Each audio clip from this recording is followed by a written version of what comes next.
If you want to eat better and incorporate more veggies and healthy foods into your diet but aren't exactly sure where to start, you have come to the right place because today I am sharing 3 of my absolute favorite recipes. They're ready in less than 30 minutes. They're made of wholesome and healthy ingredients and they're easy to customize to your own lifestyle. Also, this video is sponsored by Thrive Market. Hey everyone, it's Caitlin. Welcome back to another video. If you're new here, welcome to my channel where I share easy, delicious, and accessible recipes that all eaters can enjoy. So whether you're vegan, vegetarian, or just plant curious, I try to make recipes that aren't overly complicated but still have a great flavor payoff, that are approachable and easy for you to make from the comfort of your own home. Speaking of saving time and money, the sponsor of today's video is Thrive Market. They're an online grocery store that specializes in healthy and sustainable items, and they want to make healthy eating accessible for everyone. I've been using Thrive Market for years, and I love how easy it is to order my favorite products on their website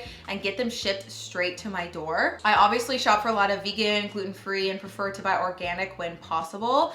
And a lot of stores near me don't have everything I need in one store. So I know which stores I need to go to, but sometimes I don't have time. So I love Thrive Market. They make my shopping so easy. They have a bunch of different filters on their website. So when you're searching for products, you can automatically eliminate everything that isn't according to your own dietary lifestyle, whether it's vegan or gluten-free, or you just want to prioritize BIPOC owned brands or sustainably grown products. I also love how every product has its own review page, so you can see how other real people like the product, which you obviously can't do at the grocery store. Start out with some cooking basics.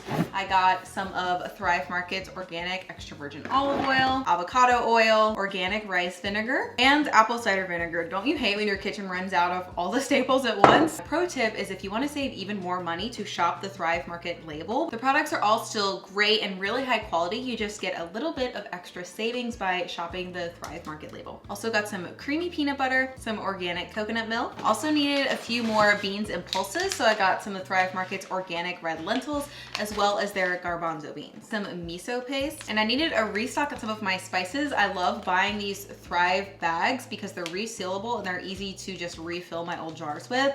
I really love their za'atar blend, so I got that as well as some curry powder. I needed some more rice noodles, so I got these brown udon rice noodles that are gluten-free. I'm super excited to try this new, to me, pasta. It's made with wheat and lupini beans, so you get a little bit of extra protein and a fiber in each serving. I have not seen this near me in grocery stores, but the reviews were really great, so I'm looking forward to using it in today's video. I also got a restock on my absolute favorite chili oil by Fly by Jing.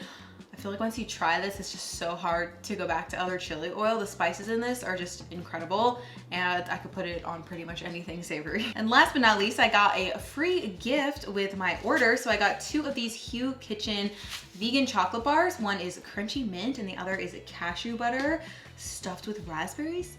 Sounds so good. I love all forms of chocolate. I'm sure I'm gonna love these. Here's my complete Thrive Market order. And because I'm partnering with Thrive Market for this video, I have a fantastic deal for you. You can go to thrivemarket.com/shoemaker to get 30% off of your first order and a free gift worth up to $60 when you sign up.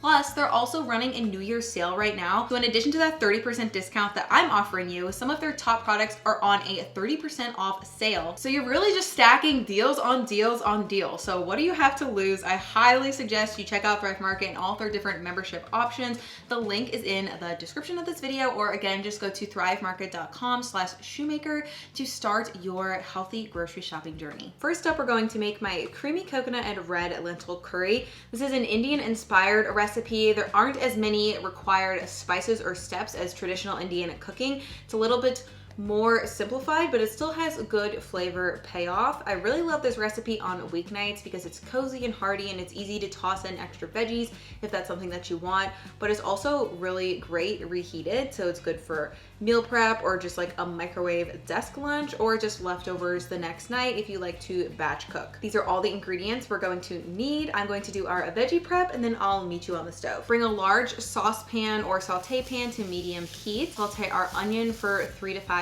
minutes. Then we'll add in garlic, ginger, and the chopped stems of our cilantro, which have just as much flavor. It's a great way to save money and make your herbs go longer. Saute this for an additional 1 to 2 minutes. Then we're going to add our curry powder. I'm using Thrive Market's curry powder blend and cayenne pepper if you'd like a little extra spice.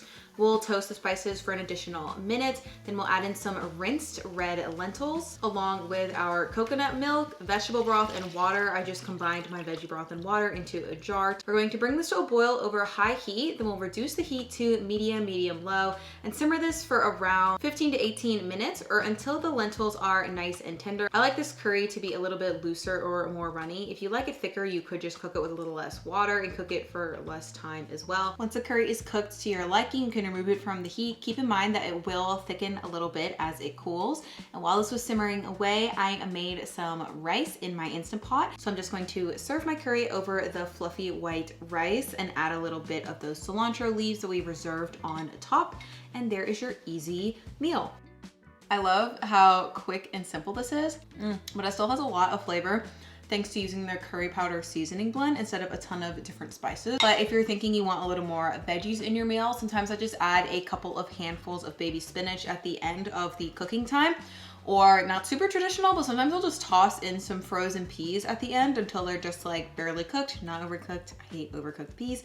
And they just sort of like thaw, and you can mix them in with the curry. That's the easiest way, but you could also make some broccoli or other veggies in the air fryer and serve it alongside this as well. For our second recipe, we're going to be making some delicious peanut noodles. I think every good home cook should have peanut noodles down, because honestly, this takes probably like 10 minutes to put together. The hardest part is waiting for the water to come to a boil.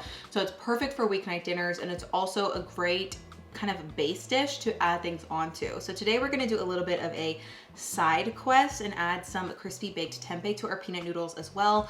If you want things to be super quick, you could buy some like pre-packaged seasoned tofu and just toss this into your noodles. I already put a pot of water on the stove to bring it to a boil, and we're gonna have plenty of time to get everything else done while it's coming to a boil. So let's start with our crispy tempeh. Tempeh is kind of like tofu, but it uses whole soybeans, and they're actually sort of like compressed and fermented together to make a more sort of dense block.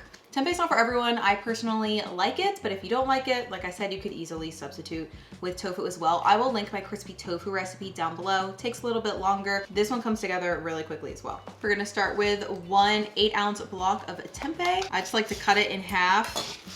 You can sort of maneuver the two halves out of the packaging that way, like so. And for this recipe, we're going to cut it into cubes. So I like to cut each half into quarters, long strip lengthwise, and then cut those into fourths. You also want to be preheating your oven to 400 degrees, though honestly, this is so tiny, I usually just do it in my toaster oven, which is what I'm doing right now. This recipe is actually only 3 ingredients, so we're going to take a tiny bowl, which we're actually gonna reuse for our peanut sauce, and we'll add our tempeh cubes into the bowl. Then we're just going to pour a tablespoon of soy sauce or tamari over the top, mix it, add nutritional yeast, and mix again. Transfer this to a lined baking sheet, and you can bake in the oven for 25 to 27 minutes or air fry it for 12 to 15 minutes. Again, this full recipe will be linked below. I quickly rinsed out the bowl that I mixed my tempeh in, and we're going to make our peanut sauce in here before we combine it with our noodles. This recipe is also very easy. You could even batch make this and just store it in your fridge for an even faster weeknight dinner. We're going to start with 1/4 of a cup of creamy peanut butter, clove of crushed garlic, though if you're feeling lazy, you could also use some garlic powder, tamari or soy sauce. Use tamari if you're gluten-free, unseasoned rice vinegar, a tablespoon of sugar. I like to use brown sugar. You could also use white sugar or maple syrup or agave. Personally, I like the flavor of brown sugar the best, though it does kind of take some work to get out of the tablespoon. I also like to add a teaspoon of toasted sesame oil. This helps make the sauce a little bit creamier, and the toasted sesame flavor is just so good. It pairs really well with peanut butter.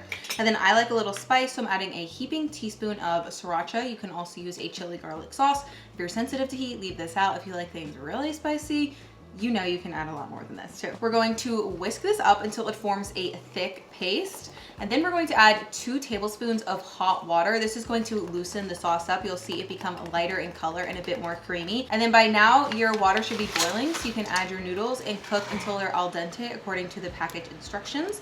Then we're going to drain our noodles, return them to the pot, and pour the peanut sauce on top and mix until everything is evenly combined. I really like using tongs for this. I think it's the best way to coat the noodles.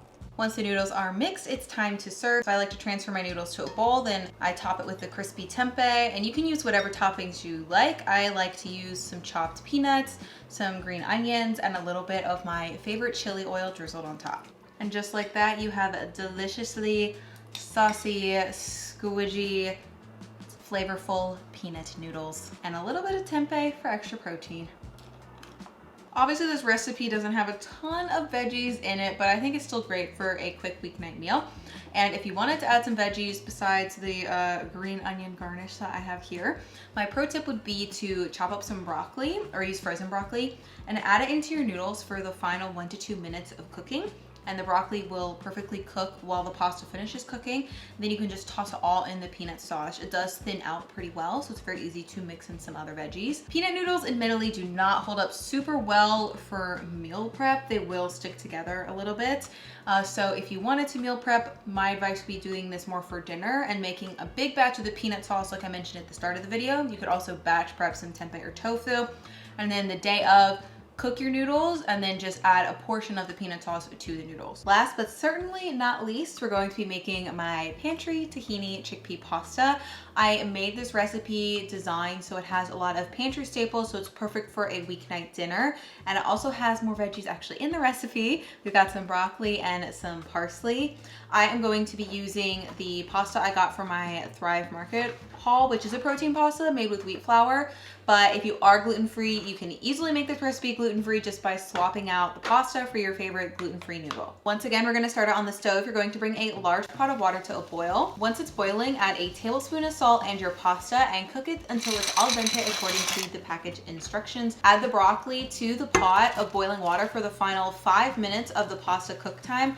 And we're also going to reserve 1.5 cups of the pasta water that we'll use to thin out the sauce. While that's boiling, we're going to mix our miso paste and lemon juice together in a small bowl. I just like to use a fork to mash them together until you have a thick sauce, and we'll set this aside. Finally, warm some oil in a large skillet or saute pan and add the garlic, cumin, and red pepper flakes. Saute this for a couple of minutes until the garlic is beginning to brown. Then we'll add the tahini directly to the pan and mix well. Saute this for about a minute to toast the tahini. Then we'll add in that miso lemon juice mixture. We're going to mix this with a whisk, and the sauce is going to immediately thicken up and looks like funky and like it seized, but don't worry. We're going to start slowly adding our reserved pasta water in 1/4 cup increments, whisking it well and make sure it's fully incorporated before you add more water because we don't want it to be too runny. Keep doing this until the sauce has thickened to sort of an Alfredo sauce consistency. The amount of water you use is going to depend on how drippy your tahini is. Mine's pretty runny, so I only used about 3/4 of a cup. Now that our sauce is made, we're going to add in our cooked pasta and broccoli, as well as some drained and rinsed chickpeas to the sauce. Then we'll mix this well and just cook it until everything is nice and warm, and we're almost ready to serve. Our last step is to combine some freshly chopped parsley. You could also use basil, some lemon zest, and flaky salt in a small bowl. Mix it up to make your gremolata, and this is going to be a nice, zesty, and fresh topping to our pasta. So just add it to your serving bowl, top with the gremolata, and you're ready to serve and enjoy. And that's how you make this delicious tahini chickpea pantry pasta.